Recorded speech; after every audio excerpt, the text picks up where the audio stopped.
My coaches used to say, you have to be all in. You have to eat, sleep, and breathe your craft, boys. Michael Jordan's personal coach put it this way: interested people watch obsessed people change the world.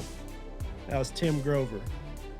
I took those concepts to heart on the field, and it led me to having a successful football career, both in high school and at the collegiate level, where I ended my career living my dream, playing for Texas A&M University. I have now shifted that work ethic and obsession from the field to the pasture. And like you, I absolutely love the show cattle industry. It's hard, it's competitive, it's rewarding, and it's addicting. Here, I want to share that obsession with you. I want to discuss how to climb the mountain of success and change our operations and our industry for the better. It's time to turn on the film and get coached up on the Cattle Coach Show. Today's episode is brought to you by the Cattle Coach Academy. This is an online course that's whole objective is to help make you profitable. You take your cattle business and what you know, and then couple it with the teachings and strategies that are brought forth to you in this course, and it'll take you to a whole nother level. It is designed and goes into detail about the ins and outs of managing your money, treating your cattle business not so much just as a passion, but as a business. If this sounds like something you'd be interested in, click the link below and check out the Cattle Coach Academy today. Now, let's get back to the show. It is a beautiful day that the Lord has made. Thank you for joining us today. We have a lot of value coming to you today, and I hope that you can really relate to it. We're going to get very real. We're going to talk about loss and adversity and struggle and how to overcome those things. Today, I want you to give adversity permission to build you rather than break you, because it is so easily done to let it get you down, to be pessimistic about a situation, to complain, to pass blame. These are things that produce no good fruit. And so let adversity build you up. Iron sharpens iron, and that doesn't happen easily. It comes with clanging. It comes with knocking chips off of you. It comes with adversity. So embrace that adversity. In our show industry, as a showman, as a show dad or show mom, as a breeder, somebody who raises cattle, there is so much loss that comes in every facet of the industry, especially when you deal with competitive deal like the show industry and in the show ring, that, man, you have to learn how to face loss, because at a show, if there's 1,000 head, there's one grand champion. And so if your goal is to be grand champion, then there's 999 people disappointed at the end of the day if you allow loss to get you down and defeat you. As I look at my journey of raising these cattle, the biggest goal that I had was to raise a breed champion. I showed my whole show career from elementary school, middle school, high school, until I graduated without ever showing a breed champion. And so then when I started raising them, that was my big goal, is like, I want that monkey off of my back.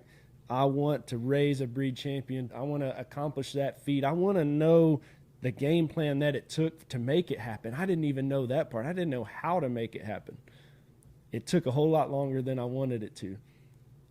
But now, sitting here with around 20 breed champions under my belt, I get to reflect back and look at the process on how we were able to accomplish those things. And it's amazing to me the differences in the formula on each one.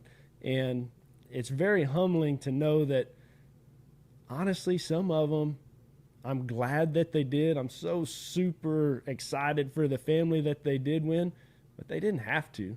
They may or may not have been the best one there in my mind, yet we got the award. And then there were some that won in dominant fashion, but those, I'm telling you, are few and far between. So what is it that made the champion? My first one, The first breed champion that I had, and I thought I had some good enough before this one and leading up, and it would end in loss, and you're still hungry and trying to get there. And that first one was special. I bought a high dollar flush in a cow, a donor cow that I loved and believed in from the Earharts. It was the 721 cow, and she was highly sought after, a big dollar generator, and it cost a lot of money to do this flush. And I had one bull in mind that I wanted to breed her to, and that's it was a bull called Stud Duck. And the first calf born out of that flush was a stud. From the moment he stood up, it was like, this could be him. Then he was my lot one and my high seller. Then he went to a great family. He won in the summers. It was like lining up, all the stars were aligned, and that was going to be the one. And ultimately, he was my first breed champion. But it did not come without adversity. You see, he was breed champion at Austin, which is the last show of our major spring show season in Texas. And he was at San Antonio. It was at San Antonio and got classed out of the Brahmins. Got put in the ABCs, and it didn't work out for him there. So then we go to Houston with him. And at Houston, he got beat.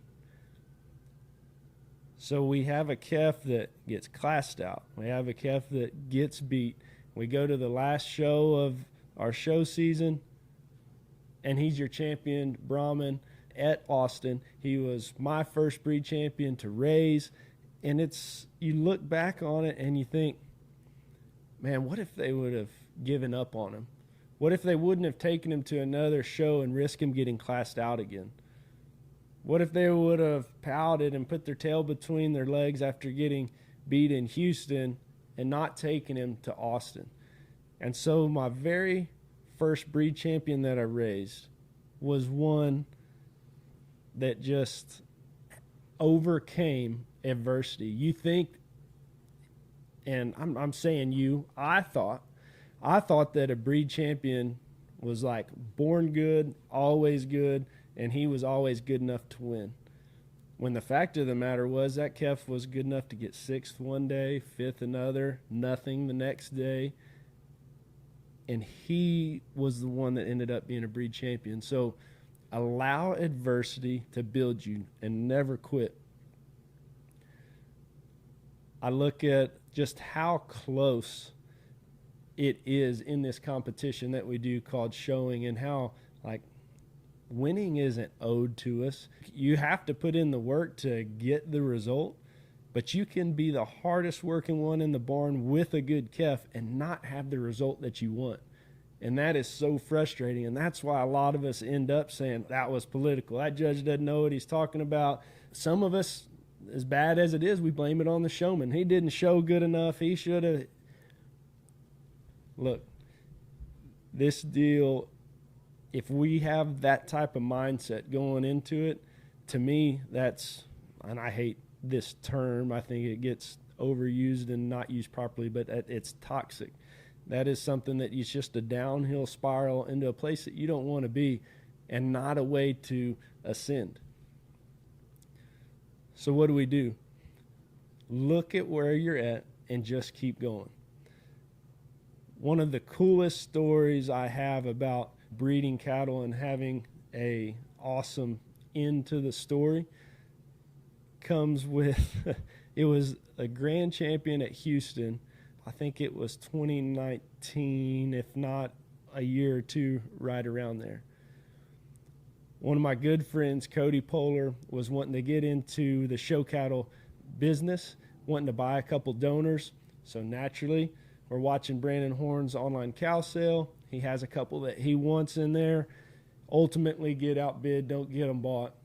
Brandon says, come on, y'all come visit me. I have a couple that I would sell private treaty if they fit what you are doing. Long story short, within 2 weeks, Mr. Poehler is a proud new owner of this cow, 3515. She was one that was in his budget. Brandon let him rock and roll, and he's like, all right, now we got us one. What are we going to breed her to? I'm like, man, I mean, the king daddy is in God we trust. So Why not start there, and then we can figure out once we see some calves. So Cody flushes her in God We Trust, get a set of calves on the ground that are smoking good. And we're about, I don't remember, maybe a month or two of age on this set of embryo calves, and there is one absolute hammer stud of a calf. Cody calls me and he says, hey, that calf's dead. I said, what? And Cody's a vet. And this calf is literally living right next to the clinic. He gets seen every day by a veterinarian, and this calf dies. It's like, how did this happen? He got a 24-hour pneumonia, and he couldn't be saved. So, boom, man, talk about letting the wind out of your sails. There was a couple more brothers that were in that flush. One was really nice. One was kind of average. Well, this really nice calf, I mean, he wasn't special. He was just really good. I had a couple families. I said, hey, y'all come look at this exotic calf. You know, I'm known for having Americans, but my buddy raised this one, and I think he's good. And I priced the calf at $5,000. Two different families look at him, and ultimately they're like, yeah, he is nice, isn't it? Not what we're looking for. So Brandon ends up buying that calf, taking him to Anson, and sells him to the Digby's a little while later, a month or so later.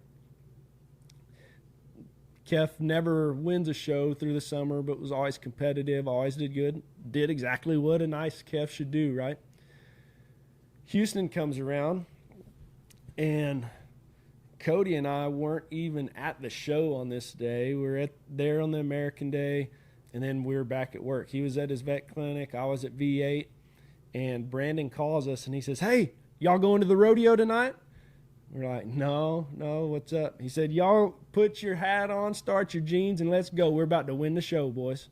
We're like, what? Like, we didn't even know what calf he was talking about that could win the show. And he said, that Charlet, he won the Charlets. That girl's showing good, and the judge just is in love with everything about what's going on. So we do what he says. We go take a shower. We change our clothes. We hop in the truck. We go to the Reliant NRG Stadium, and we watch our dreams come true in Cody's maiden voyage year of getting grand champion of the show at Houston. And I'm like, so many thoughts running through my head at this time, right? Like, one, well, that was easy. Two, like, I never saw that coming. Like, not at any point of buying the cow, not at any point of watching the calf grow up, not at any point of seeing him before he went to the show. Did I miss it? Or is this deal really a whole lot closer than what we think?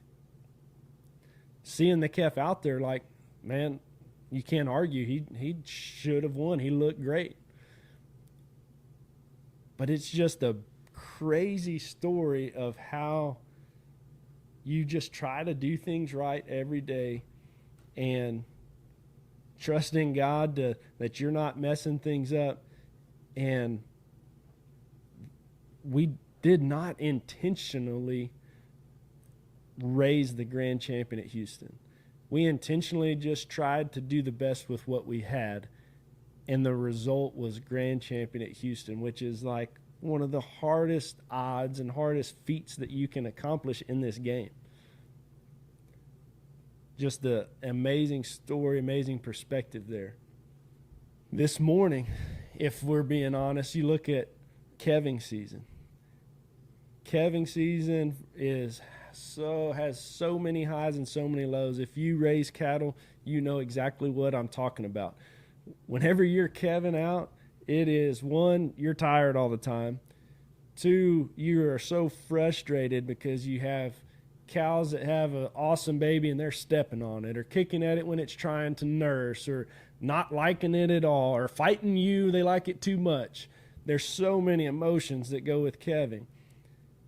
This actual morning, within a span of 6 hours, I lost 3 embryo calves.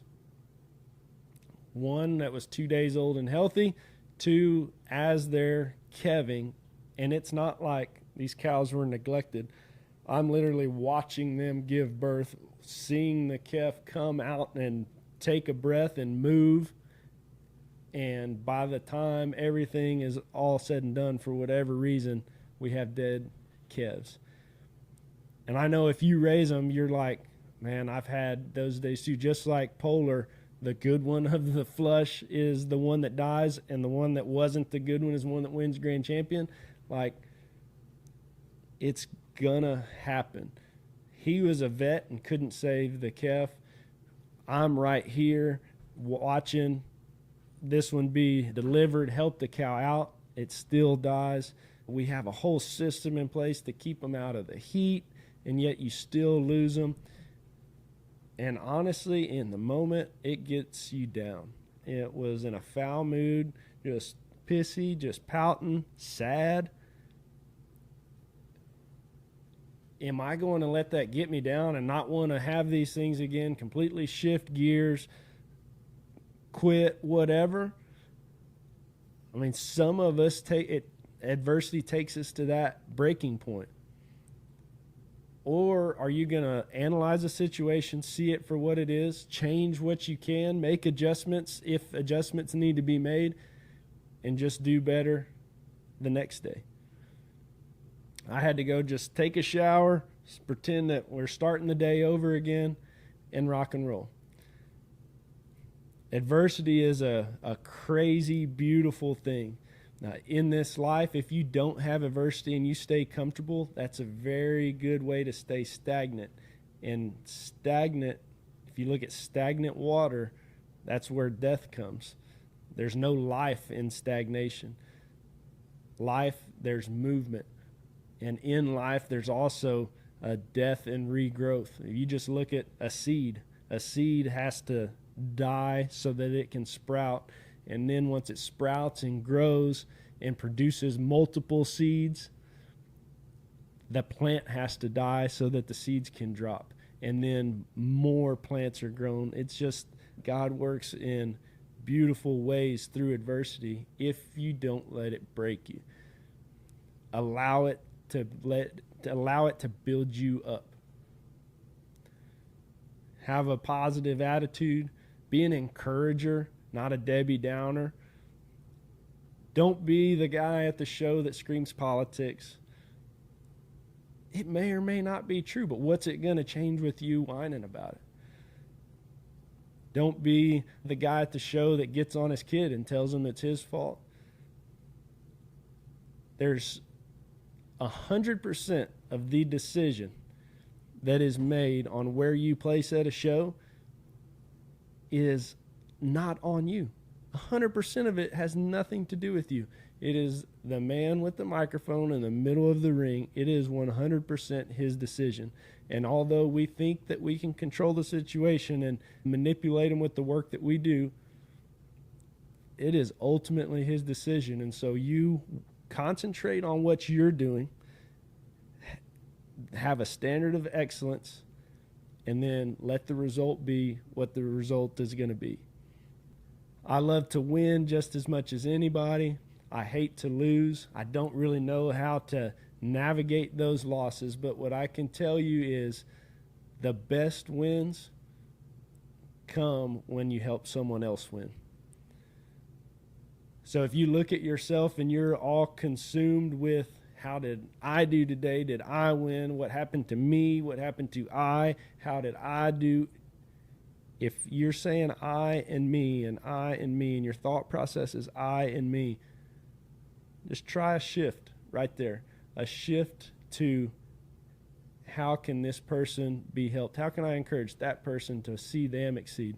It's just like whenever you receive a gift, the feeling is never as great as whenever you give a gift.